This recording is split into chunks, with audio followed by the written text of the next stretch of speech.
You are listening to a Clarkesworld Magazine podcast with your host and narrator, Kate Baker.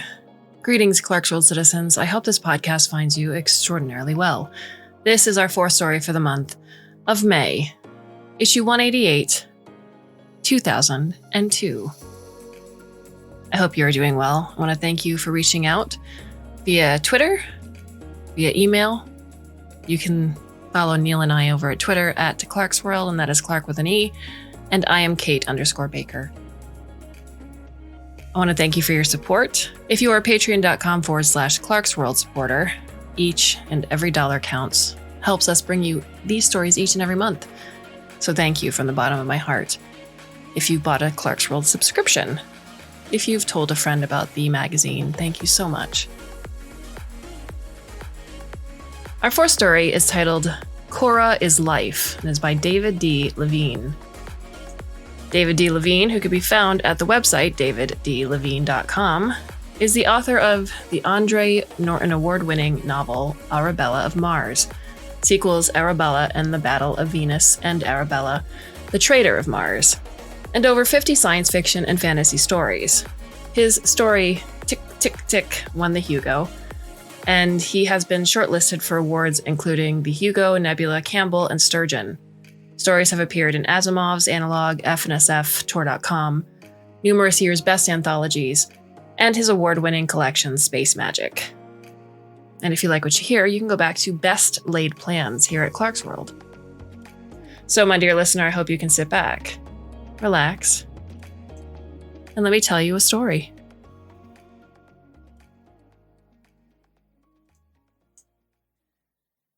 I banked into a climbing clockwise turn, my wings fabric snapping, my jet's exhaust hot on my backside. A beautiful panorama of Shuwash Island spread out below me, black beaches and orange jungles rising from a white fringe of surf to the gray and treeless volcanic peaks. Beyond those peaks across the sea lay the long stony ridge of Ukura Island, and barely visible beyond that, the flat orange patch of Skene Island. Names framed in song and story, places I knew by heart from the map tacked on my boyhood bedroom wall. And now I was here for the Kora. Me, Kestrel Majid, the first human to fly the Kora. Indeed, the first non-Silene, ever, in 1,000 years or more. It was a dream come true, and at the same time it was turning out to be my worst nightmare. A roar off to my right caught my attention, a pure white practice wing like mine, but with struts painted in red and blue. It was Skele. Of course. She gave me a roguish salute as she passed me, climbing fast. My patrons were the Stormbird clade, their colors yellow and black. The Saber Cat clade, red and blue, was Stormbird's longest standing and most hated rival, and the loathing was mutual. Skele had given me nothing but shit since I'd arrived here last month. I had tried to maintain a professional sportsman-like attitude in the face of her provocations, but this was no competition. Not yet. This was only a practice session.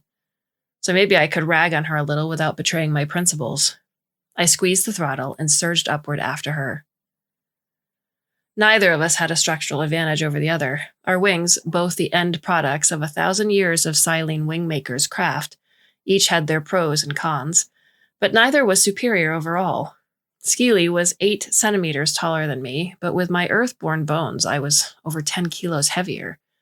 My jet was the very latest human tech, not merely a top-of-the-line Gyrfalcon Mark 7, but a prototype of the forthcoming Mark 8.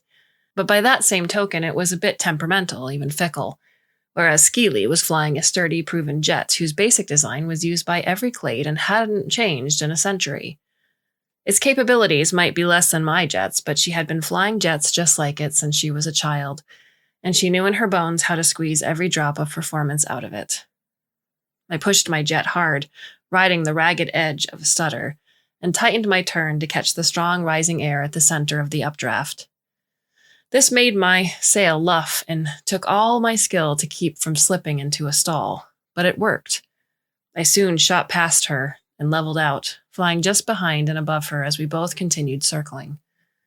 From here, I could keep an eye on her and compensate for any move she made.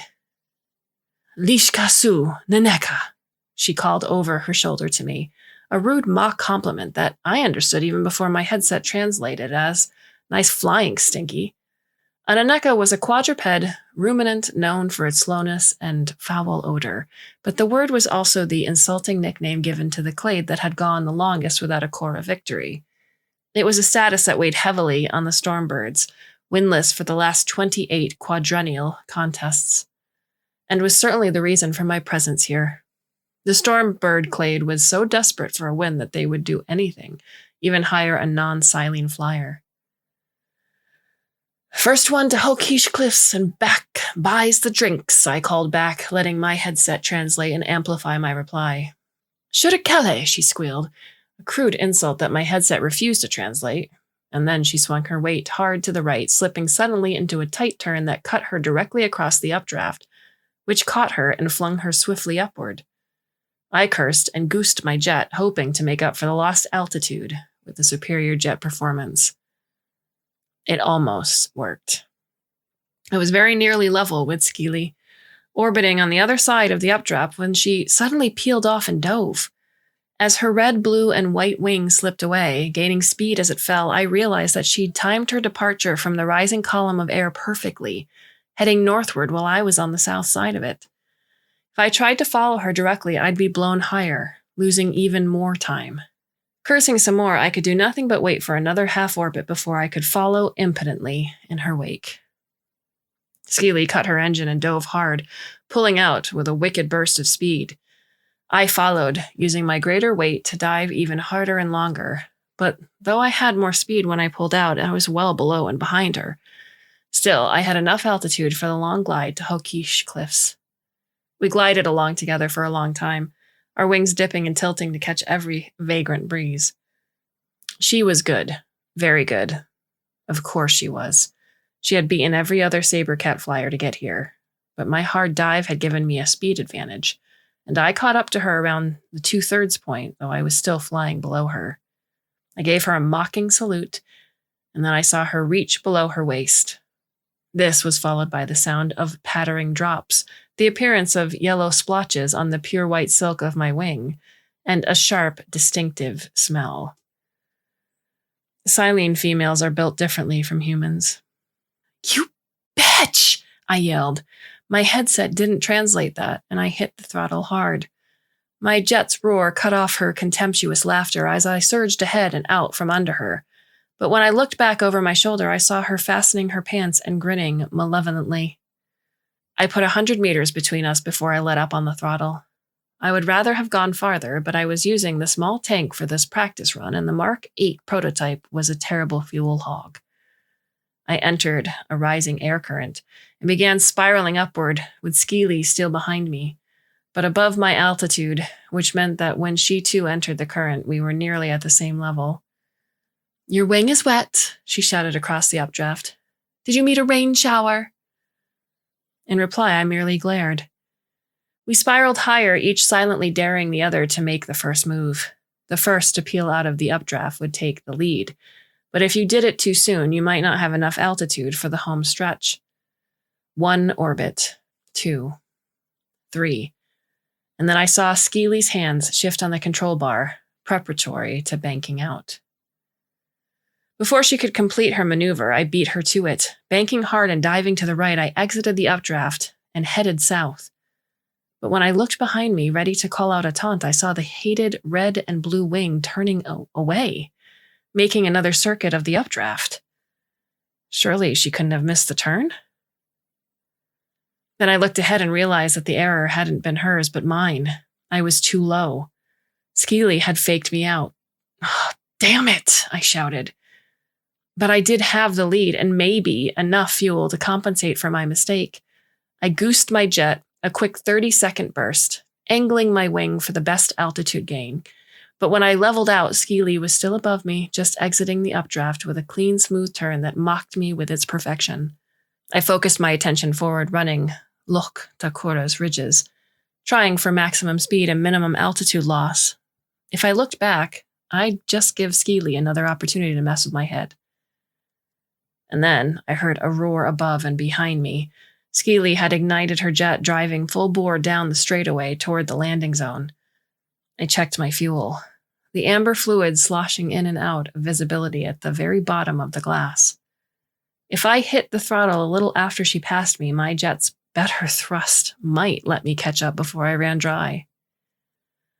The roar came up from behind, louder and louder, then Dopplering down as she caught up and passed me. A moment later, I fired up my own jet, the control bar juddering in my hands as I powered toward the finish line, the wind in my jet roaring in my ears. The beach raced nearer and nearer. And then my engine coughed twice and died. Out of fuel. My wing veered hard to the right as the jet spun down. I managed to get it back under control, but after that I could only watch, gliding slower and slower as Skeely's red and blue wing pulled ahead, taking a mocking victory circle before sailing in for a smooth landing on the beach. Damn it. You shouldn't have let her mess with your head like that, Cassie said. You have the tech and the skills to beat her. Of course she would say that. She was my dear Falcon corporate rep, and it was her job to keep me focused, upbeat, and winning. Oh, I've got the skills all right, I said, but I wonder if your damn prototype is up to the task. It slurps up fuel like a drunken sailor, and then when it runs out, it pulls to the right. I'm lucky I didn't crash. Cassie patted the air between us. I'll have the techs look into it. Anyway, this was just a practice session. Yeah, I sipped my beer. It was warm, flat, and bitter, but it was the only Stormbird beer this bar offered. But it still hurts. I looked across the bar to where Skeely was drinking the most expensive stuff on my tab and carousing with her saber cat friends. Of course it hurts. She laid her hand on mine, a practiced corporate move as sincere as a smile I'd given the local paparazzi on my way into this bar. But you need to take that as a lesson. Focus on the flying. You can be your own worst enemy, you know. But she pissed on me. I glared at the painted back of Skeely's leather jacket, which portrayed a fierce red and blue saber cat pouncing savagely on a tiny, frightened black and yellow Stormbird. Clade is everything in the Shuwashi Islands. The word Koravi, usually translated as clade, also means district, clan, faction, political party, and army. Each of the 17 clades of Shuwash Island consists of a few dozen closely related families living in a well-defined geographical area, though the lines between clades are squirrely and often invisible to outsiders. They have their own colors, emblems, flags, monuments, songs, traditional professions, even district dialects. And they have deep-seated friendships, enmities, and alliances with over 1,000 years of history behind them. The Stormbirds and Sabercats have been sworn enemies ever since a Sabercat flyer deliberately bumped into a Stormbird's wing in a Kora 600 years ago, sending the Stormbird pilot spiraling down to his death. Though, of course, the Sabercats tell the story differently. Most of the time, the Clades interact quite civilly. They live side by side, do business together, intermarry, and cooperate in the government of the islands. Many an outsider has learned to their sorrow that the Shuwashi can band together very effectively when the islands are threatened. But the Kora, the big quadrennial air race, is where the Clades let it all hang out. The whole big island flutters with Clade flags on every corner, and everyone wears a Korashute neckcloth in their Clade colors. Clade battle songs are sung with drunken enthusiasm, often in competition, with the enemy Clades rally right across the street. People get killed in bar fights. It's a very serious business, and the winning Clade gets bragging rights and significant perks for the whole next 4 years. And there's only one winner. Second place is the worst possible finish. If you come in second, it's because you didn't try hard enough. Just then, there was a distinct change in the sound of the crowd. I looked toward the disturbance and saw that a group of Stormbirds, you could tell by their black and yellow neckcloths, had just entered the bar. And not just any Stormbirds. Kenshi, the Stormbird Clade's Kora captain, was a slim, distinguished Silene. His fur sleek and obsidian black, his leathers expensive and impeccably tailored. He and his retinue paused just inside the door, letting their eyes adjust to the dimness and assessing the situation. The crowd, meanwhile, assessed them. This bar was in the Kokila beach strip, neutral territory, so everyone was theoretically welcome, but for the leadership of any clade to enter it in force was a violation of protocol. One of Kenshi's assistants spotted us at our little side table, caught his elbow, and pointed us out. Immediately, the whole coterie had headed our way, with determined steps and ears cocked. I immediately set down my beer and stood and nudged Cassie to do the same. I have a pretty good grasp of basic shuwashi, usually relying on my headset for nuance and advanced vocabulary. But Kenshi's Stormbird accent was so thick, and his voice so harsh with angry sibilance that I didn't have a clue what he'd said until the headset translated it. Word has reached us that you have been buying drinks for the Sabercat flyer. I lost a bet, I explained. Kenshi put a slim but surprisingly strong hand on my shoulder, forcing me to meet his eyes. Stormbirds do not make bets with sabercats, he said, as if stating a law of physics. And if they do not lose them. I dropped my gaze. I apologize, grandfather, I said in my most polite shuwashi. I will not make such a mistake again. You had best not, Kenshi said, and turned to one of his assistants. Cut off the pussy's tab. No cat drinks from a Stormbird purse.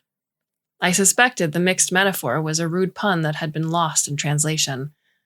I said nothing as the assistant bowed and went to the bar. I didn't relish the thought of reneging on a bet, but I was in enough trouble with my sponsors that I didn't dare protest. One of Kenshi's aides, an older female, touched his arm. It is not too late to replace the alien, she said pointedly, ignoring me. Steka is the better flyer, you know she is, and she will not dishonor the clade. Steka does not bring the Terran's technology, Kenshi replied. Falcon had insisted that they would provide the Mark 8 only if one of their sponsored flyers flew it. Cassie heard the translation on her own headset and brightened. I appreciate the vote of confidence, sir, she said, injecting herself to the conversation. And I can promise you that your Falcon Mark 8 prototype will bring you the victory you deserve. Oh, shut up, I thought after her, but what I said was, it is absolutely the best jet I've ever flown. Which was true in terms of raw performance, if not reliability or fuel efficiency, and I hoped it would help smooth over ruffled feathers all around. But despite the fact that Kenshi had just offended me, the set of his ears and his stance told me he wasn't happy with the situation. This is our year, he said, casting his gaze around the whole group. The sunfish are out of the running. We have drawn a good starting position, and the moons are favorable. We cannot afford to leave a single advantage on the table. His eyes settled on the aide. I will not renegotiate a settled matter. The alien flies for Stormbird. Is this understood? I knew that there had been considerable disagreement among Stormbird leadership over hiring me in the first place. Even though many of the clade's flyers were non-Shuwashi hired guns, champions brought from all over Silene space for their skills and winning records, bringing in a non-Silene was unprecedented, a highly controversial move that had just barely passed muster with the Kora authorities. Kenshi's faction, the new money, was so desperate for a win that they'd pushed this radical plan through despite opposition from the more traditional Stormbirds. Kenshi and the aide locked eyes for a moment. Then she put her ears back and bowed. Yes, grandfather. The term was purely an honorific. She was more than old enough to be Kenshi's grandmother. But my relief was very short-lived, as Kenshi's gaze swiveled to me. And for you, he said, you will conduct yourself impeccably on the ground and in the sky.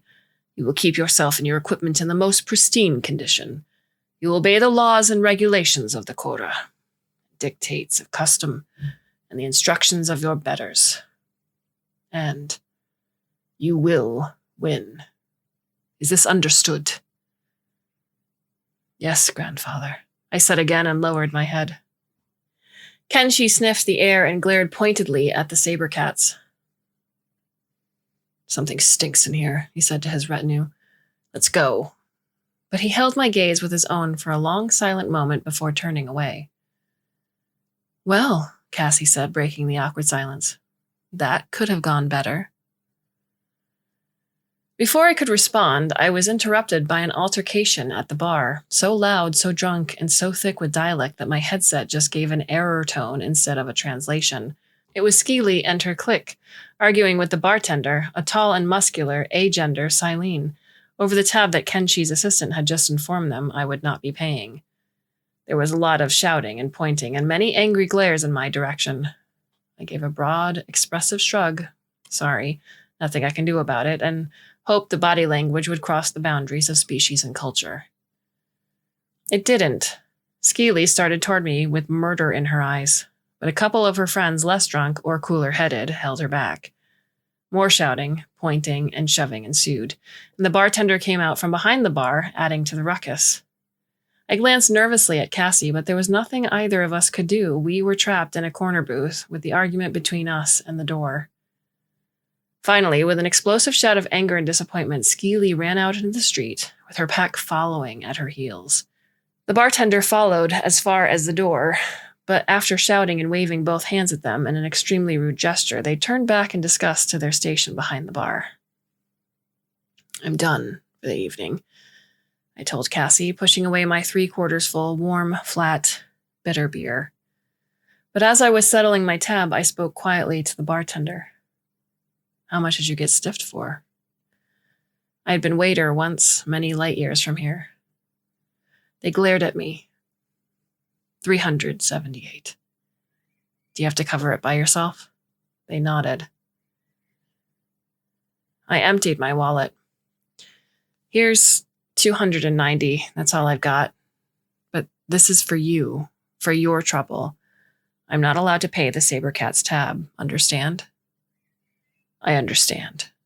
They pocketed the money, unsmiling. Don't come back.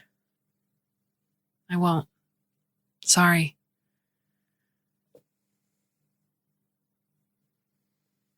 Don't laugh, I said. I promise, Cassie replied. I pulled back the curtain. She tried, she really tried, but a little snort of laughter escaped her nose anyway. Sorry. I was wearing the sacred and honorable raiment of a Stormbird flyer, which hadn't changed in 800 years. Based upon the ancient garb of the Guild of Dyers, the traditional Stormbird profession, though most of the clade is in the legal field these days, it had long, loose sleeves, a hood that fell almost to my knees and back, and a fringe of loopy ribbon along the outer seams of the sleeves and each pantaloon leg. All in bright, bright yellow silk and deep midnight black velvet, with about 1,000 tiny gold and obsidian buttons. I was already running with sweat, and I hadn't even stepped out into the sun yet. Could be worse, I said, defensively gesturing at my be-ribboned sleeve. The Nautilus clade had this big spiral shell cuirass, and the coral outfit has stripes in bright green and pink. Makes my eyes hurt just to think about it. Coral was the oldest clade, and alone among clades they lacked enemies. And yet somehow, when truly nasty shit went down, intimidation and assassination and cheating scandals, eventually it always came out that coral money or coral influence had had something to do with it. The coral motto was, "We will not move, and yet we will cut you." Cassie tugged at my shoulders to try to get some of the wrinkles out. Can't mess with tradition. Even though the outfit had theoretically been tailored to my measurements, the Stormbird tailors knew little of human anatomy, and it bunched awkwardly at the knees, elbows, and especially the shoulders. The outfit's poor fit pointed out just how much I didn't belong here. My parents were Terran diplomats, and we were posted to a Silene colony world when I was 12 years old. While I was there, I learned to fly Shuwashi style. I discovered I was good at it, and I really came to love Shuwashi culture. I kept flying after returning home, bringing Shuwashi techniques to Earth, and I became one of the leading practitioners of what we call natural flying. My record brought me to the attention of Gerfalcon, who became my corporate sponsors, and with their support I turned pro.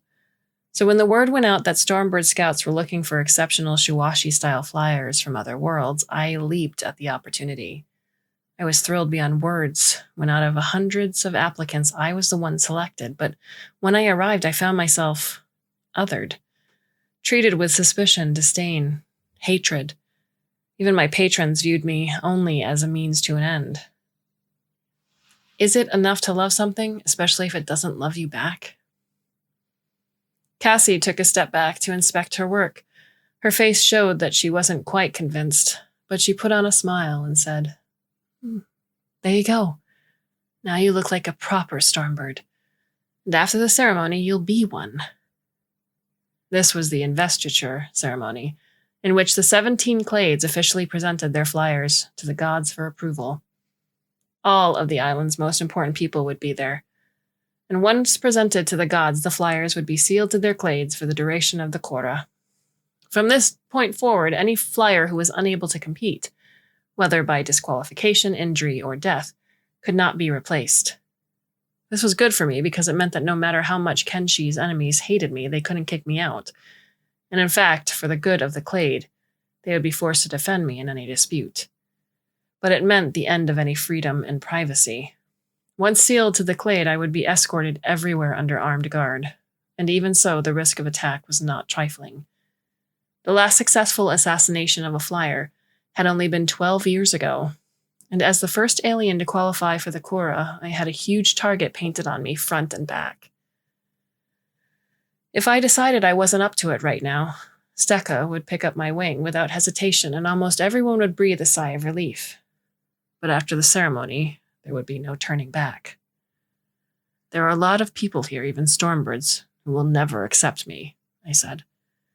Fuck 'em, she said. You're one of the best flyers in human space and probably the best natural. You've got a great team behind you and the best jet ever built. In theory. Did you get that veering glitch fixed? Well, they tweaked the starboard injector. Should be fine. Her face went serious. Officially, this little anomaly doesn't exist. Clear? I rolled my eyes. Of course. We both knew that the main reason Gyrfalcon had insisted that one of their sponsored flyers fly the Mark 8 was that we were all under heavy non-disclosure agreements. A Silene flyer's loyalty would be to their clade first. Gyrfalcon jets are completely problem-free. She whapped my shoulder hard. The ribbons cushioned the blow somewhat. I'm serious. This is make or break for us. She leaned in and her face was as intense as I've ever seen it. You know how competitive the Silene are. If you win, next Kora, every clade will want a Gyrfalcon jet. And with that platform, not only will we dominate the human and Silene markets, but the Jocasta and the Chit as well. So you bet this jet is problem-free. I wasn't completely happy about that, but before I could say anything, the door opened. It was Kenshi and the whole Stormbird retinue, barging into my dressing room as if they owned the place. Which they did, actually. They were all in their traditional yellow and black garb, and on them, the outfits were as natural and fitting as an oriole's plumage. It is time for the ceremony, Kenshi said, holding out a topaz and jet-encrusted mace, handle first. Are you prepared? I looked at the Stormbird leadership, and through the open door behind them, the yellow and black-clad crowd outside, with the banners and the shields and the swords and the lances and all. They hadn't had a win in over 100 years. They were counting on me. And on the Gyrfalcon Mark 8. And behind them waited Skeely in her own red and blue finery, and 15 other flyers, all of them eager to show that no human could beat the Silene at their own game. I was a winner. I made it this far. And if I was my own worst enemy, well, I could overcome that too. I'm ready, I said, and took up the mace. The day after the investiture ceremony, we took a boat to the Wingmaker's Island. It was a much more intimate affair, just Kenshi and I, 2 of his aides, and 2 bodyguards. And we all wore simple white smocks, with tasteful black and yellow piping, which looked fine on even my non-Silene body. The Stormbird Master Wingmaker was named Fari. He was a very elderly Silene, his fur gone entirely gray, who moved with a cane and the help of an assistant. But his grip as he took my hand was astonishingly strong, the skin of his hand as hard and rough as a steel rasp.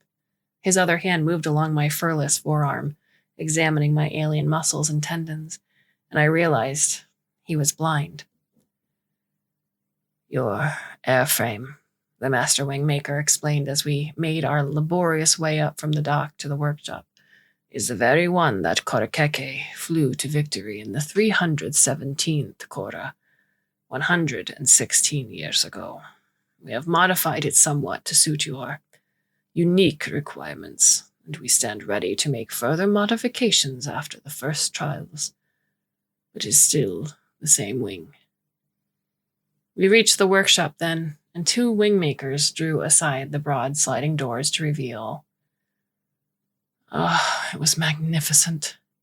That was the only word I had to describe the wing that 7 apprentices brought out for our inspection. The pure white Shuwashi sun bathed it like a benediction. Even here, with no wind at all, it seemed to drift on the air like a feather. The struts, intricately carved with stylized silene figures and painted in every shade of black and yellow, somehow projected strength and lightness simultaneously. The koina, or beak, the nose junction cover, which the Shuwashi believes holds the soul of the wing, was a filigree triangle of solid gold and obsidian, a gorgeous jewelry piece in its own right. And the wing itself, depicting legendary Stormbird in 1,000 hand-stitched patches of black and yellow silk, was both a spectacular work of art and a masterpiece of practicality. May I touch it? I asked hesitantly. Fari chuckled. You would find it difficult to fly if you could not. The silk slipped beneath my fingertips like warm water, the joins between colors almost completely imperceptible. Amazing, I breathed. The apprentices brought out my harness, glove soft leather dyed black and yellow, and helped me fasten myself into it while they lowered the wing into position. I clipped myself onto the wing and tested the balance. Isn't it a little nose-heavy? I said. This is a wing that wishes to win, the master replied. It was true that a nose-down trim optimized for speed rather than stability, and I couldn't really argue the point until I'd tested it out. A sibyl came in then, laid one hand on my forehead and the other on the wing's gold and obsidian beak, and keened some words while everyone knelt and bowed their heads. It was a magical, peaceful moment, and a luminous lightness of spirit suffused the high-ceilinged space. But as I was being helped out of my harness, I noticed a group of white-clad Silene standing just outside the door. Their faces were held carefully neutral, but their ears betrayed attitudes ranging from disappointment to disgust to outright anger. Who's that? I whispered to one of Kenshi's aides. That is Chula, the master jet maker, he replied. Normally at this point in the proceedings, your jet would be presented. Suddenly, all the lightness went out of my heart, and I shrugged off the last harness strap and walked over to the jet makers, ignoring the aide's hand on my arm. I'm so sorry, I said to the oldest, largest, and angriest of them, who stood at the head of the group with arms folded across their broad chest. This must be Chula. May I at least see the jet you prepared for this Kora? I am certain is a spectacular example of the jet maker's craft. There has never been a finer, Chula replied, not uncrossing their arms, and you may not lay your unworthy eyes upon it. Again, the aide's hand plucked at my elbow, and again I brushed it away. I mean no disrespect. I wish to only honor your efforts, your craft, your expertise, your traditions. Every new word I tried just made Chula angrier. Honor? They growled. You come here with that alien trash on your back and you talk of honor? They leaned in close and poked a finger in my face. For 900 years we have built jets for the Kora. Every vein, every valve formed and set by hand. Your machine-made Terran trinkets have no heart, no soul, and neither does anyone who bears one on their back. Blood-sucking metal leeches. They will suck the life from Kora. And without another word, they turned and stalked away, the other jet makers following. I turned around and saw the entire workshop just looking at me. And behind them, the widespread silk wings of the Stormbird, of which I suddenly felt horribly unworthy. The meticulously stitched silk eyes seemed to regard me coldly. "Sorry," I said again, not really sure who I was speaking to. I wish." "You are sealed to the clade and to the wing," Kenshi interrupted before I could even figure out what I wished. Never mind put it in words. "You will take up that wing, and you will put on your oh-so-superior Terran jet, and you will bring honor to the clade." He turned to face the crowd. "This is our year," he roared. "We have awaited this moment for 28 Koras. We have devoted every resource to this victory, and no petty gang of self-important tinkerers will take it away from us." Kenshi's aides and the 2 bodyguards immediately dropped to their knees and bowed their heads in obeisance. Many of the apprentices did too, but the older wingmaker stood firm, and the master, his blind eyes somehow meeting Kenshi's unerringly, said, "We have served Stormbird for 900 years, and we will serve for 900 more. All we ask in return is your respect." "And our money," Kenshi spat. "But you will get the money and the respect if you earn it." He gestured brusquely to the apprentices. "Pack up that wing and take it to the boat." Then he swept out the door. His aides followed, gathering me up as they did. I tried to silently express my regrets to the master wingmaker as I passed, but of course he was blind and couldn't tell.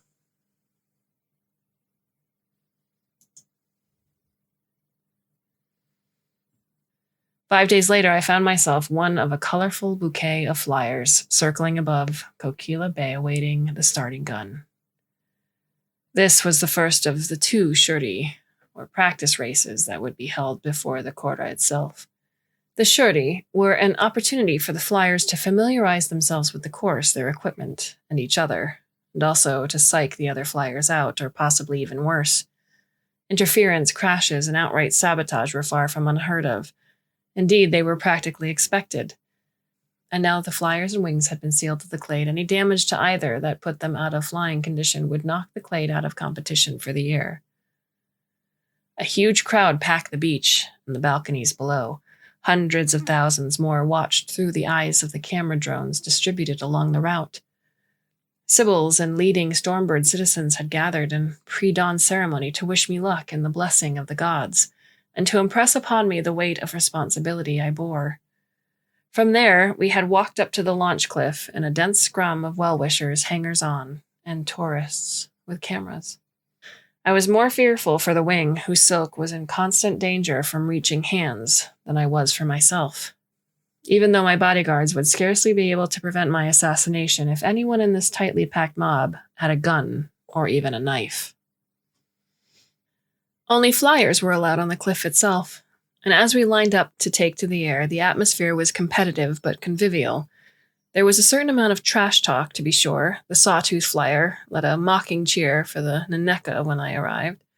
But no one pushed or shoved or tripped anyone else, and I observed no attempts at any of the forms of sabotage I'd been warned about. But I did notice that no one let the coral flyer get behind them, and I strove to do the same. We all reached the cloud base and formed up in a wide circle, awaiting the starting gun. The tension was palpable. Every flyer kept a sharp eye on the beach below, trying to discern any hint from the tiny scurrying specks that the starting cannon was about to fire. The officials at the gun, in turn, were all blindfolded to guarantee that the start of the race was not affected by which flyer was in the best or worst position. The gun, when it came, was an echoing thud barely audible over the rushing winds. But I did hear it, and by chance I found myself in a very good position to bank out of the circle and head north.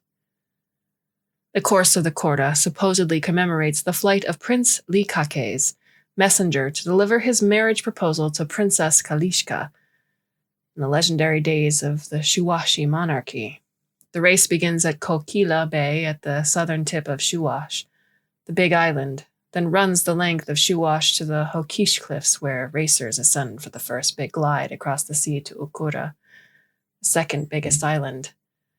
Ukura is long and rocky, and the racer's ridge runs up its spine to Shanashi Cape, a broad volcanic plain whose black rock provides a strong updraft the very long glide to Skene, the smallest of the 3 inhabited islands.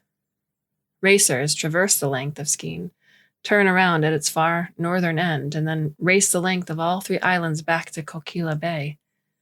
The home stretch against the prevailing winds is generally done under power, and many racers run out of fuel before reaching the finish line, as I had done when racing against Skili. But this time I was using the big fuel tank, and I was better rested, more experienced with local conditions, and forewarned about the head games my competitors were likely to play. The racers jockeyed for position and altitude as we all took the western route dictated by the current wind conditions. I was in 4th place, with the hot-headed Sawtooth Flyer far in the lead, and the next 2 seemingly focused on competing with each other, which was fine with me. Skili was somewhere behind me, but not far. We reached the Hokish Cliffs updraft and began circling upward in preparation for the glide to Ukura. But how much altitude would we need? The winds were strong today, which would make that glide shorter than usual. So, an early exit might be a beneficial strategy, but we'd been fighting those same winds on the way back, and this might be our best chance to bank some altitude for later. Sawtooth was the first to break, but he was a fool and no one else peeled off with him. Perhaps he was fool enough to feel smug about his dramatic lead. Perhaps he looked behind and realized his error. Either way, his die was cast. The rest of us kept climbing. 3 orbits later, I was starting to get nervous. No one wanted to join Sawtooth in his overeagerness, but no one wanted to be the last one to head off across the sea either. I kept my eye on Skili. Though, like any good stormbird, I hated the saber-cats, I had learned to respect her skills, and also to be aware of her deceptions.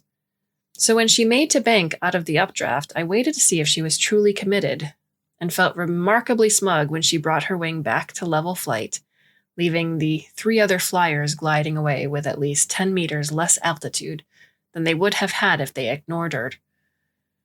On the next orbit, Skili and I both peeled out at the same time, but I was above her. Ha, I said to myself. When we reached the Skene, the northernmost of the 3 islands, Sawtooth was in the lead, with me in 2nd place. The rest of the pack was well behind both of us. The winds had been light and the waters cold, and Skene's jagged rocks and stunted trees loomed much closer than I would have liked. But Sawtooth flew even lower than I. His wing, gray and white and blue, stood out clearly against the rust-colored treetops below. I got lucky with a random thermal over a patch of bare earth, denuded of trees by some recent mudslide, but in general my path was downward. Sawtooth, too, was dipping lower and lower, and as he descended, his opportunities to spot and seize fortunate chances like my random thermal grew fewer and fewer. Again and again, he was forced to ignite his jet to pull himself out of a nasty situation. Sawtooth was practically skimming the treetops as we reached Skene's northern tip, an otherwise unexceptional beach called Pika that marks the midpoint of the race. The usually uninhabited sand glittered now with the lenses and antennas of race fans, and a tinny cheer reached my ears as Sawtooth swept low across the crowd. The Pika spectators don't usually get so close a view of the racers, and for good reason. When I reached Pika, I took advantage of the updraft above the crowd. Sun-warmed black sand, campfires, barbecues, and many silene bodies all adding their moat to a gentle upward breeze to take a rising turn before heading south. And I heard another cheer. I didn't wave back at them, though. I needed both my hands on the control bar and all my attention to seize every sip of rising air I could.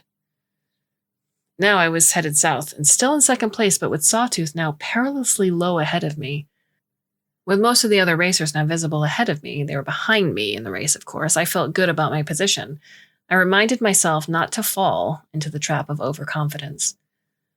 Then, a sudden and unexpected engine sound drew my attention downward. It was Sawtooth, who had dived into a canyon in desperate hope of picking up a little active lift near the bottom.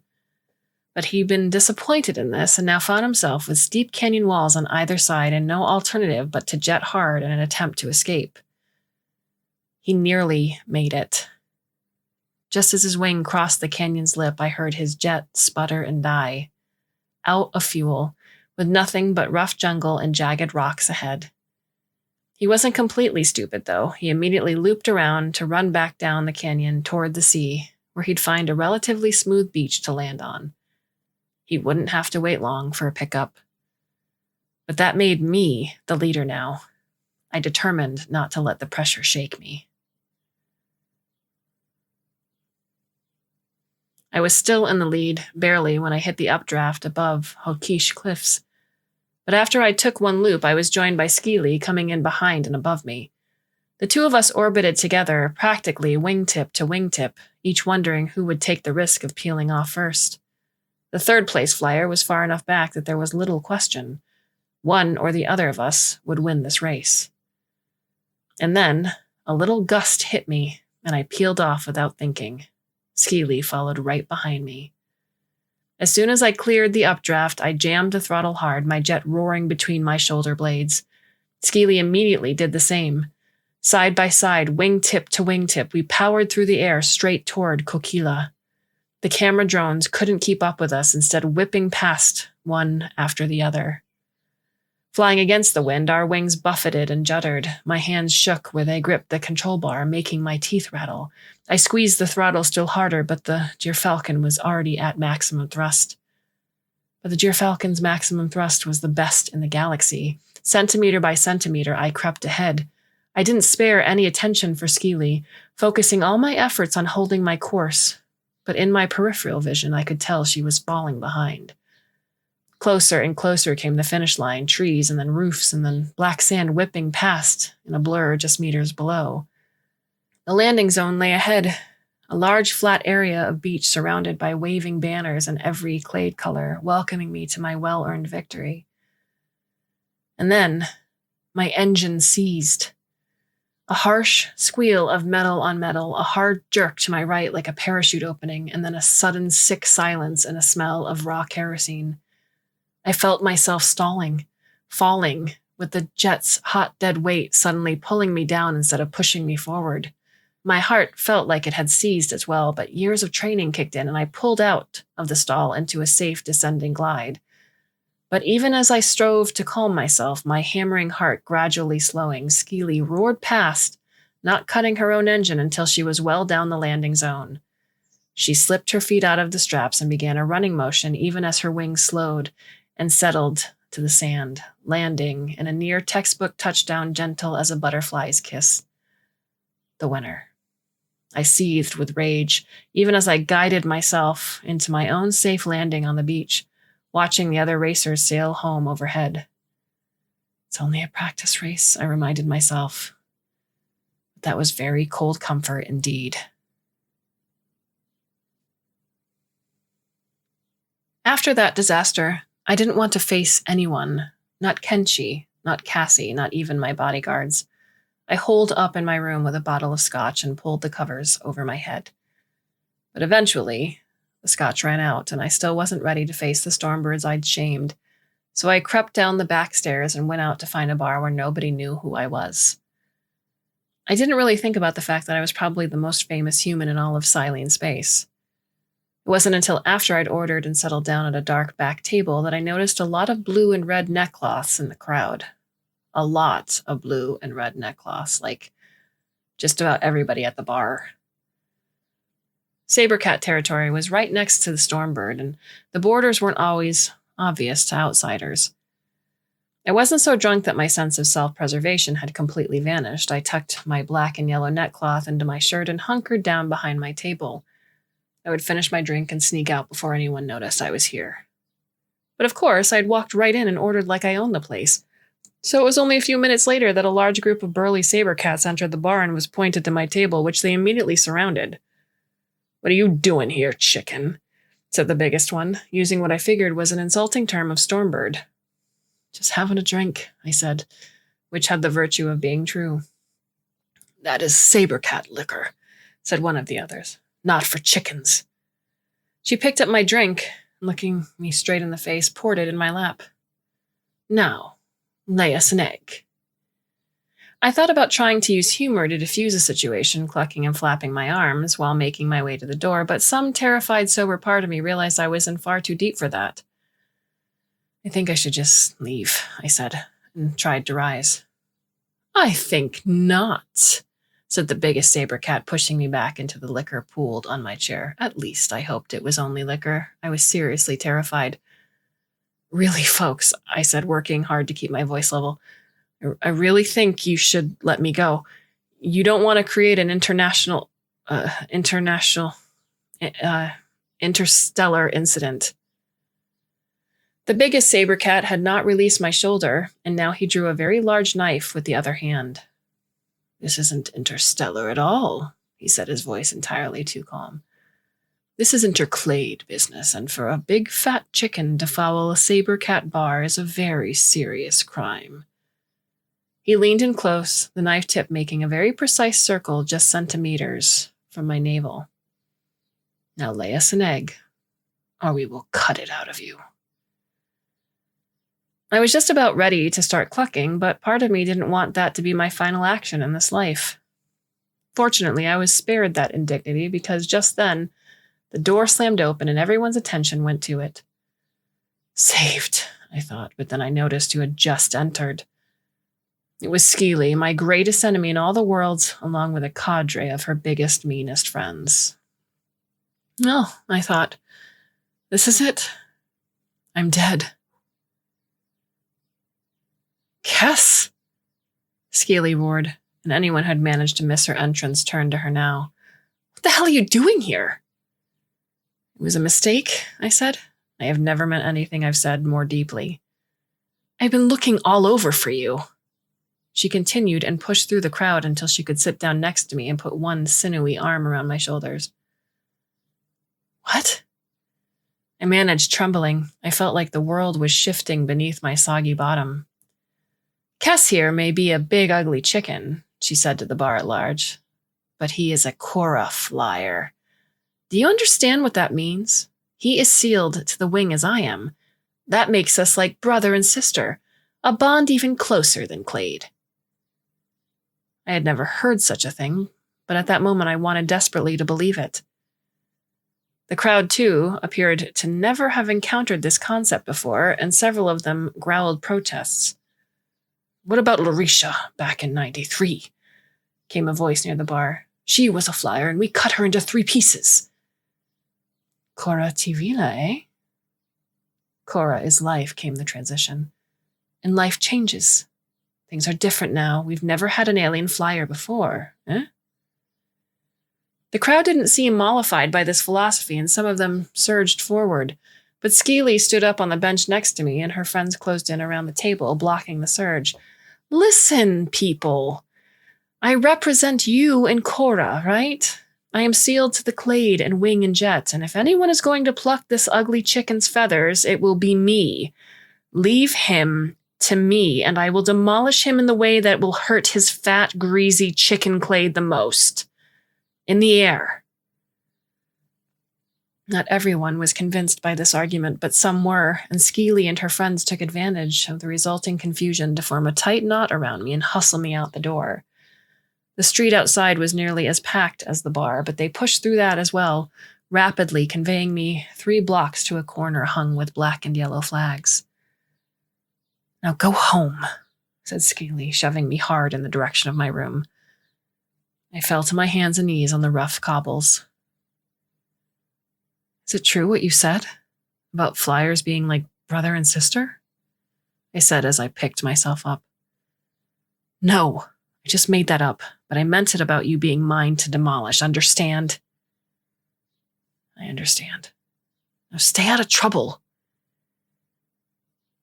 They turned and left me there, leaving me to exchange stares with an angry blue and red-clad crowd that was somehow willing to commit cold-blooded murder, but not cross a street marked by black and yellow flags. Took every bit of nerve I had to turn my back on them, but I did. Then I went back to my room and threw up for a long time. 2 days later came the second and final shuri. I inspected my repaired engine extremely carefully, despite Cassie's reassurances. No matter what Gyrfalcon said, this was still a prototype and it was still my neck on the line. When the flyers gathered on the launch cliff, it was a much more serious group than before. Not only did everyone know that I'd barely escaped being knifed in a bar, but the spearfish flyer had fallen ill at dinner and was now in a hospital on the mainland, her very survival uncertain. No one had claimed responsibility, but it didn't escape anyone's notice that only the corals were saying that it couldn't possibly have been poison. The conversation was terse, formal, and strained. There wasn't even any trash talk about my sad performance in the first Shuri, and with everyone giving the coral flyer a wide berth, the glad handing and back slapping was reduced to almost nothing. The sound of engines was very loud as the wordless flyers took off one by one. When the starting gun fired, we all peeled out of our circle on the eastern route to Hokish, dictated by the day's light winds. And then a sound came to my ears, a cry like a bird's, though not a bird, and a faint crackle. I peered all around, searching for the source of the sound, and my heart went cold when I spotted it. It was the Nautilus flyer, a lean and canny agender whom everyone considered a strong contender. Their wing was damaged, one of its leading edge struts broken, and the sail folded nearly in half, spinning down toward the beach below. There was nothing they could do, nothing any of us could do, except hope that the impact would be survivable.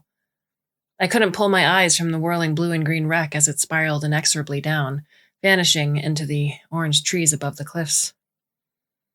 This kind of thing doesn't just happen, I thought. These wings were better inspected and maintained than the most safety-conscious fusion plant. I looked back up to where the Nautilus flyer had started their fatal descent. The only wing anywhere nearby was Coral, sailing along unperturbed. There were camera drones everywhere, of course, but knowing Coral, if foul play had been involved, there would somehow be no unequivocal evidence of it. I looked down again, but there was no sign at all of the fallen wing, only the foliage waving gently in the fitful breeze. This isn't just a pickup race at Malibu, Cass, I told myself. Focus, don't let that happen to you. The winds that day were exceptionally mild, requiring everyone to use a lot of fuel. My powerful jet was a significant advantage in these circumstances. A little bit of juice could buy me far more altitude than a longer thrust by a weaker engine, and I was learning to manage its fuel consumption. By the time we hit Okura on the southbound leg, several flyers had already run dry and dropped out, leaving two clear leaders, me and Skeely. Again. We made the ridge run down the length of Okura like a pair of hawks fighting over territory, trading the lead back and forth, practically nipping at each other's tails. Skeely's brilliant flying brought out my most aggressive, competitive, and daring side, taunting me into risks and hazards I would never otherwise have attempted. She made me a braver and a better flyer. Coral and the rest of the pack were somewhere far behind us, disregarded and forgotten. Several times I opened my mouth to call something, then closed it. I didn't know whether I wanted to compliment her or taunt her. I was impressed by her flying, but I still had to beat her. So she had saved my life, but she wasn't a friend. I had less than an eighth of a tank of fuel. We barely cleared the tops of the Hokish cliffs when we arrived, and we found that the near-dead calm air left us no updrafts worth the name. So we had no choice but to thrust for altitude, which immediately turned into a hard run under full acceleration for the landing zone at Kokila Beach. Side by side, we roared along, the control bar vibrating beneath my gloved palms. Skeely was ahead, but the Gyrfalcon was devouring her lead. We were flying low, skimming along the coast, trees and surf and cheering crowds blurred by beneath us. I caught up with Skeely and passed her again, grinning into the wind that whipped my face. Kokila Beach drew nearer and nearer. And then the Gyrfalcon coughed twice and died, out of fuel. My wing veered to the right. I immediately compensated, but I knew the race was lost. But then Skeely's engine sputtered into silence as well. We found ourselves gliding along together, still wickedly fast and frighteningly low above the surf. The crash of waves against the rocks below was very loud in the sudden silence. Only a kilometer or so to the finish line, and I still held the lead. All I had to do was keep it. My wing wanted to win, I reminded myself. I lightened my touch and let it sail, gliding smoothly through the near calm toward the landing zone. But Skeely wanted to win even more, I think. Gently, she put her nose down, just the tiniest fraction, offering a trade of altitude for speed. There was no wind to speak of, and she had no altitude to spare, but somehow she convinced the air to give her a little sip more speed in exchange for a tiny taste of height. Lower and lower she sailed, practically skimming the waves, but gradually she closed my lead, pulled up next to me, began to pass me. I tried to match her tactics, but every time I tipped my nose down at all, I lost height frighteningly fast, finding myself focused to pull up before the waves caught me and the Gyrfalcon dragged me to the bottom. Every attempt to catch up to Skeely just put me further behind. In the end, that damn blue and red cat was 2 full wingspans ahead as we sailed across the finish line. The next morning, I waited for Kenshi in his office, holding my pounding head. I had spent the evening in a Stormbird bar with my bodyguards, but they hadn't protected me from this hangover. I knew why Kenshi had called me on the carpet.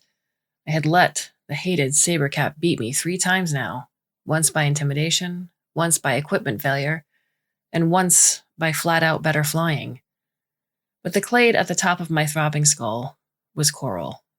There was no doubt in my mind that Nautilus's crash had not been an accident. This wasn't just a race. This wasn't just for money or status or bragging rights. This was life or death. I was putting my life on the line for Stormbird. Was it worth it?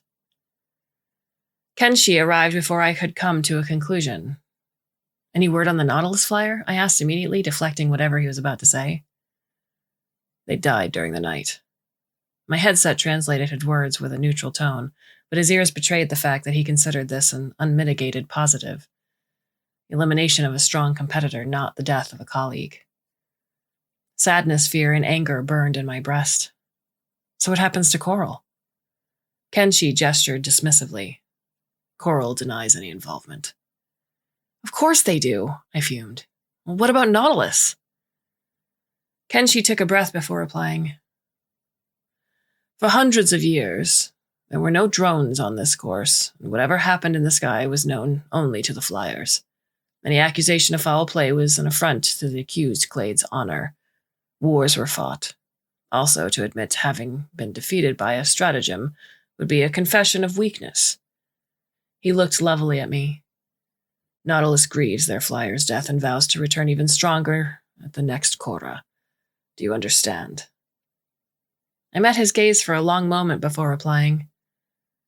I understand, I said. But I didn't have to like it.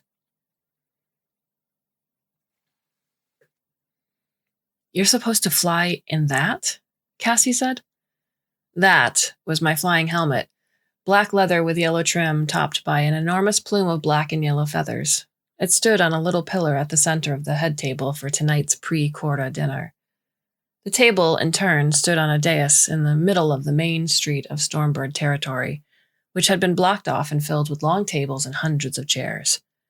Every single member of the Stormbird clade, it seemed, was here for a ceremonial feed whose like had not been seen in decades. Cassie ran her fingers through the feathers and looked at me askance. What about drag? Everyone has the same plume, I explained with a shrug. In fact, if you lose the plume, you can't win. Kenshi shook his head with a smile. That is just a widely believed myth. However, it is true that the wing that crosses the finish line first is the winner of the race, even if the wing has lost its flyer. Is that even possible? Cassie asked. It was news to me. It was news to me, too. Kenshi shrugged. It has happened twice.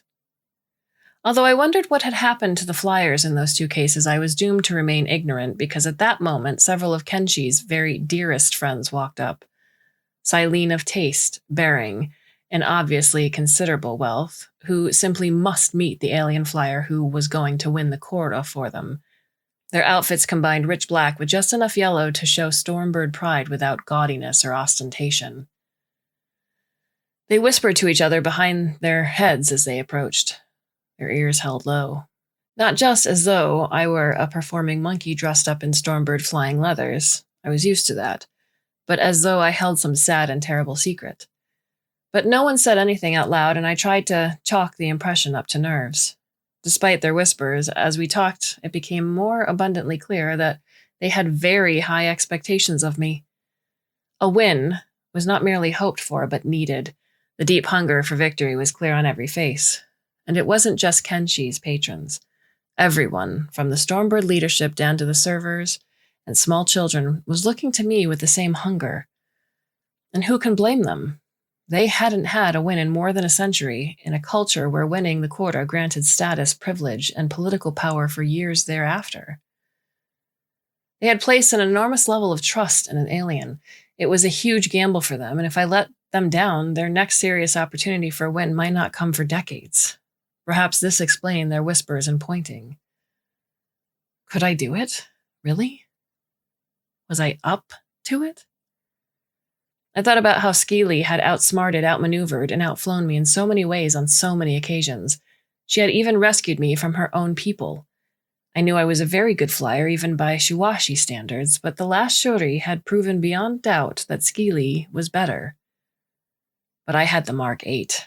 As long as it didn't blow up and I could manage its fuel consumption, it might very well give me the edge. And I would do my damnedest to give my Stormbird friends the win they craved. Black and yellow liveried servants appeared then, ringing bells and calling for everyone to take their seats. Mine was at the head table, of course, just to Kenshi's left.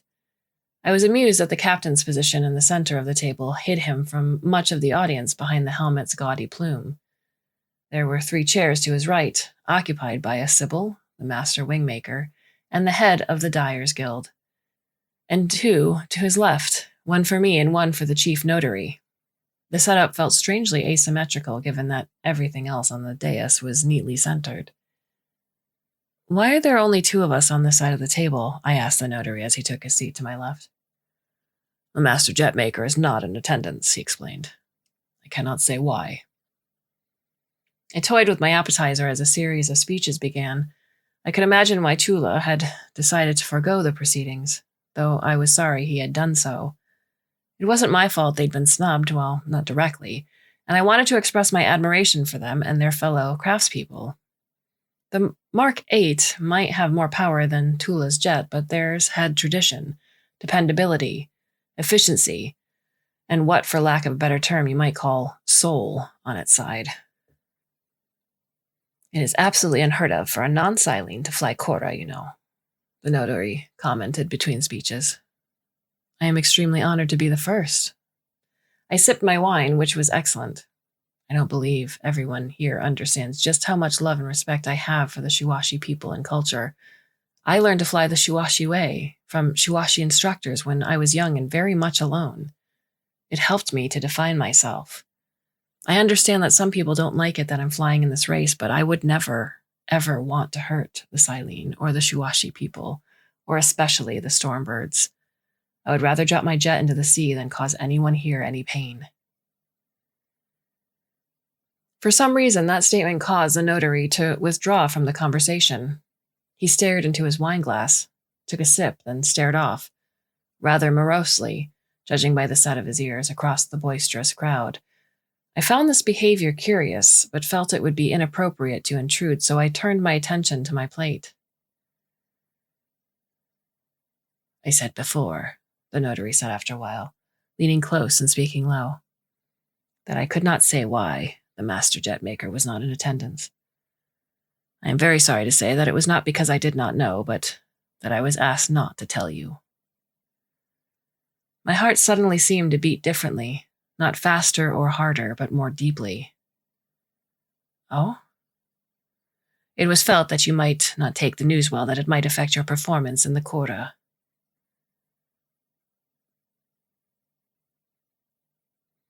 I had a horrible feeling I knew what was coming next. "Why are you telling me now?" "Even though you are an alien, you seem to me to be a fine, honorable young person. You deserve to know the truth, even if it hurts." I swallowed. "Tell me." "Chula committed suicide this afternoon." The clattering of cutlery and the chatter of happy, slightly inebriated Stormbirds filled my ears. I I think I would be happier if you hadn't told me, I managed at last. The notary nodded. But when you did eventually hear the news, would you be happy to know the truth had been deliberately withheld from you? I don't know. This is a lot to think about. Please understand that this was not your fault. If anyone is to blame, it is Kenshi. He was the one who convinced the Stormbird Council to hire a Terran flyer and the officials to accept a Terran jet. I acknowledged this statement without really accepting it. So what happens to me now? To you, nothing. You have broken no rules. You will fly Kora tomorrow, and hopefully you will win. He laid a gentle hand on mine, and I realized I was trembling, but whether it was rage or fear or just shock, I had no idea. Suicide is a very personal decision. No one will blame you for Tula's death. No one but me. I had to get away from this conversation. I looked around and didn't see Kenshi, but Cassie was seated nearby. I pushed back from my plate and descended from the rostrum, confronting her at her table. The Master Jetmaker committed suicide, I said. It was an accusation. I'm sorry, she said. She wasn't sorry. But you can't let it get to you. Sometimes old things have to pass away to make room for the new. That was exactly the wrong tack to take with me just then. Tula wasn't a thing. We were speaking English, but ears turned in our direction at my outburst. I didn't mean it that way. She paused, collected herself, put on her most sincere expression. Look, you know I have the greatest respect for the Silene. They invented this sport. It's not just a sport to them. To the Shuashi, Kora is life, and I took Tula's reason to live away. Now she looked genuinely horrified, and for a moment I thought I'd found some spark of humanity within that corporate shell, but only for a moment. Don't you dare even think about backing out, she snapped. You will fly the Kora, you will fly the Mark 8, and you will fly to win, or your career is over. There are more important things than my career, I said, and turned away before I could say something that would get me into even more trouble, if that were possible.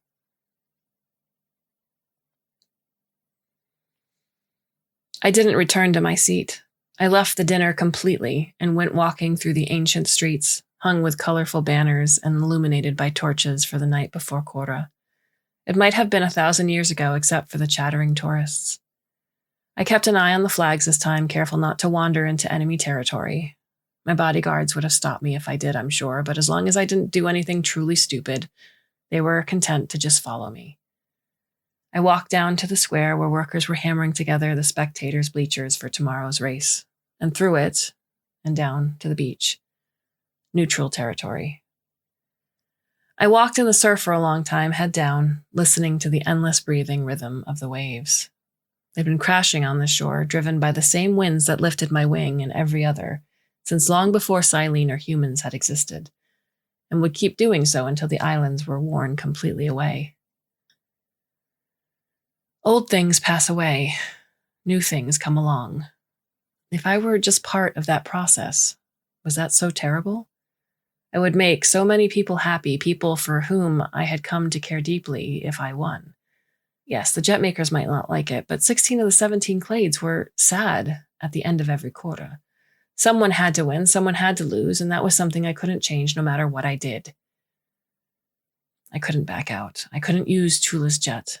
The Jetmakers would consider it an affront, and Kenshi would kill me for giving up the Gyrfalcon advantage. And for the sake of my own self-respect, if nothing else, I couldn't give it anything less than my very best. And besides, my Clade was counting on me. The sky was beginning to lighten when I found my path blocked by Kenshi and his entourage.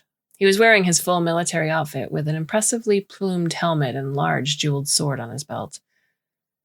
He was also carrying my helmet. You have heard about Tula, he said. I just nodded, not trusting my voice. I am sorry. He held out the helmet, but the time has come. I will fly for Stormbird, I said, taking it. And I will win. The Dawn Parade was one of the Shuashi Islands' cultural treasures, so much so that not even modern commercialism was allowed to touch it. It began at the beach, wound around the city on a tortuous route that passed through Everglades territory, and ended in the square, from which the flyers proceeded to the launch cliff. The Sybils, the governors of the islands, and the guilds each had their contingent as well as every clade. I could not help but notice that while the master wingmaker marched at the head of his colleagues, the jet makers had only a significant gap at the head of their group. I bowed my head as they passed, out of respect for their dead, and also because I could not bear to meet their eyes. After the last of the guilds had passed, the corals stepped out, their lurid pink and green stripes muted in the rosy dawn light. Stormbird followed, in order of seniority, led by 2 children carrying a black and yellow banner on poles, followed by me, walking in splendid isolation, but inconspicuously surrounded by 4 black and yellow liveried bodyguards. Each of them carried a large Stormbird crest, which just happened to be made of a high tensile strength alloy that could stop a bullet. My ostentatious parade helmet was lined with the same material as was the tabard I wore over my flying leathers.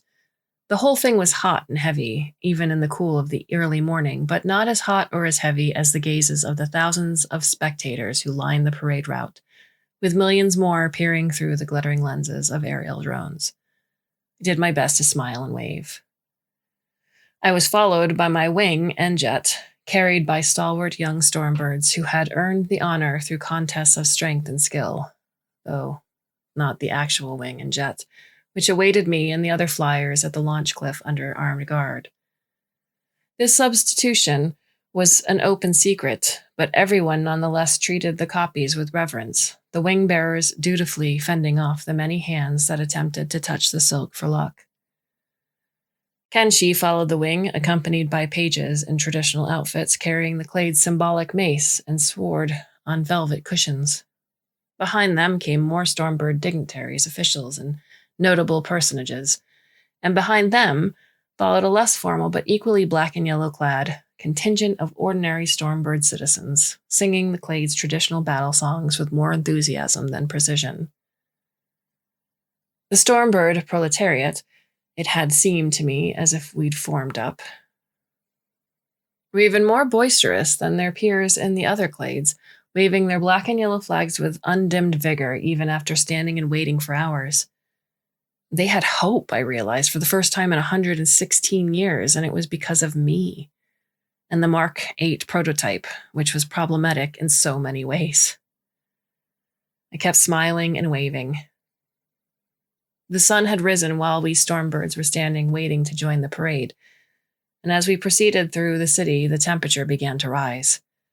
But then the clouds rolled in, which was pleasant until I realized they were cumulonimbus clouds, threatening rain. The official rules of Kora state the safety of the flyers is paramount, but with tens of thousands of spectators present, many of whom had been waiting years for the lottery draw that led them to attend, the pressure for Kora to begin on schedule was enormous. So we were all prepared for the possibility that we might have to fly in less than ideal conditions. But rain would make everything different, technically, strategically, and psychologically.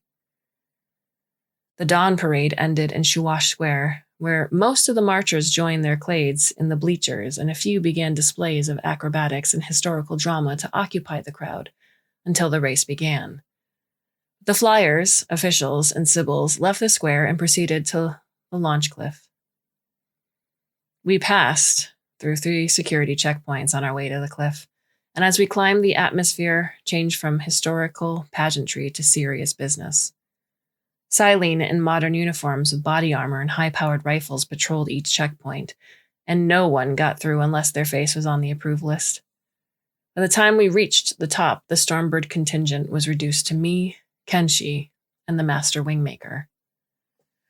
What was supposed to happen now was that we would accept, inspect, and don our wings and jets, but instead the clade representatives were called together to consult on the weather with the race master and the meteorologist. "We assess the chance of light rain at 1 in 4, the meteorologist said, with a 1 in 16% chance of heavy rain. "In circumstances such as this, the representatives must vote," the race master continued, looking around the circle. 1 vote per clade, no abstentions. A majority, which, in the absence of Spearfish and Nautilus, is 8 votes, is required to proceed. If the vote is no, the launch is postponed till tomorrow. If a majority votes yes, the launch proceeds as scheduled. As she spoke, she met each flyer in Captain's eye with deep sincerity. Once the racers have launched, Kora will proceed to its conclusion without possibility of delay or cancellation. Do you understand? We all indicated our assent, and every face was serious.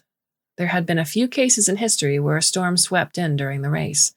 In one of those, the winner had been the sole survivor, who with her wing had been pulled from the sea and thrown, still dripping, across the finish line. You may consult before voting.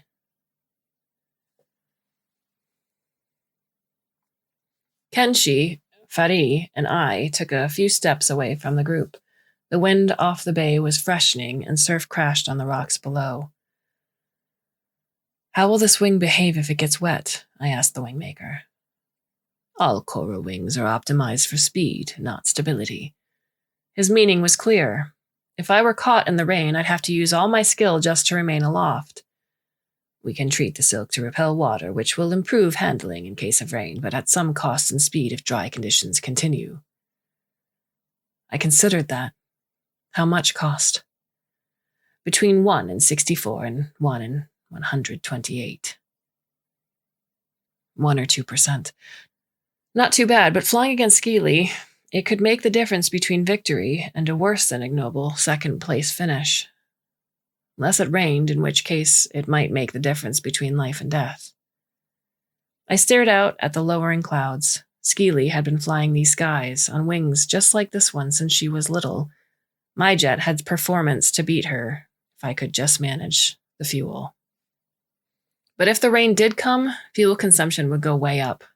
But the water repellent treatment might help on that. 1 in 4 chance of rain, 1 in 64 reduction in performance if it didn't. I've never been any good at math. I turned to Fadi. If your child were flying this Kora, would you send them out in this weather? He gave the question very serious consideration. I would vote no, he said at last. But if the launch proceeded despite my vote, I would treat the silk.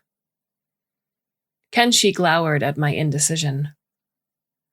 True stormbirds do not fear the weather, he said, and the moons are particularly propitious for stormbirds this day. It would not be so tomorrow. I wasn't sure of the politics of the situation. Back home, the flyer had final say on anything regarding safety, but here, Kenshi's word as captain of the clade might be law. But the fact that he was looking at me right now and not charging off to inform the racemaster of the clade's vote implied that I did have some influence at least. So what did I want? If you'd asked me last week, there would have been no question I would vote no. Don't risk your life for a stupid air race. But now I was sealed to wing and clade. I was a stormbird. True stormbirds do not fear the weather, I echoed. I say we vote yes, but we will treat the silk. Very well, Fari said, inclining his head respectfully. Kenshi nodded curtly, and we all prepared to deliver our vote to the racemaster. But before we could step away from our little colloquy, the choral captain approached us. I thought this was rather unusual, but though Kenshi's expression was sour, he didn't seem surprised. We were just curious, the choral said, how you were planning to vote. I couldn't fail to notice that they held one hand rather awkwardly in the pocket of their garish pink and green striped velvet doublet. A gun? No, that was absurd. The choral captain was a frail, elderly agender who didn't seem the type to hurt a fly. We're voting yes, I said, and at Kenshi's immediate thunderous glare I realized that I'd made a mistake. Excellent, the choral purred, and as they walked away, they withdrew their empty hand from the pocket. What was that all about? I muttered to Kenshi as we walked along the cliff edge, back to the racemaster. You just cost us a great deal of money, he growled under his breath. What? The Corals were offering a bribe for a yes vote, he explained as though to an ignorant child. The 3 of us could have made thousands, tens of thousands each, for a vote we were already planning to cast. His tone reminded me that bribery was not only acceptable but expected. "I'm sorry," I said. The Silene money meant very little to me. But why would a yes vote matter so much to them? Kenshi blew out a breath. "I'm not sure. It's always schemes within schemes with the Corals." We were among the last to arrive, joining a loose circle of flyers, captains, and wingmakers around the racemaster. "The flyers will state their clade's decision," she declaimed, "in reverse order of seniority." The Sawtooth flyer stepped forward. "How does Sawtooth vote?" "Sawtooth votes no." I wasn't surprised. After his disastrous miscalculation in the first shorty, the Sawtooth flyer had been the most cautious of us all. And so it went around the circle with no clear consensus emerging. By the time the vote came around to me, the vote stood at 6 yes to 7 no, with 8 yes votes required to proceed and only 2 clades left to vote: Stormbird and Coral. As I stepped forward, all eyes on me, I looked carefully at the Coral flyer. She returned my gaze rather smugly, I felt, but her ears betrayed nervousness. If Kenshi was correct, that the Corals had been offering a bribe for a yes vote, I could understand both those emotions. Smug because she wanted and expected the launch to proceed, with my help, but nervous because there was some Coral scheme at work. "How does Stormbird vote?" I hesitated. If Coral wanted a yes vote that badly, that might be a good reason to say no. "How does Stormbird vote?" the racemaster repeated rather crossly. Schemes within schemes, but the moons were still in our favor. "Stormbird votes yes." The Coral flyer relaxed visibly and stepped up to state her yes vote almost before the racemaster finished requesting it. "Very well," the racemaster said, raising her ceremonial baton. "The vote is 8 to 7 in favor. The launch will proceed. You have 1 hour to prepare." As the apprentices applied the water-repellent treatment to my wing, I found myself standing with the master wingmaker with nothing to do but wait. "I heard about Tula," I said. I'm devastated for your loss." Feri's blind eyes stared over my shoulder, but his attention was plainly fixed on me. "They did not wish to live to see what would become of Kora," he said, "if a Terran jet were to win." A deep chill set in the pit of my stomach.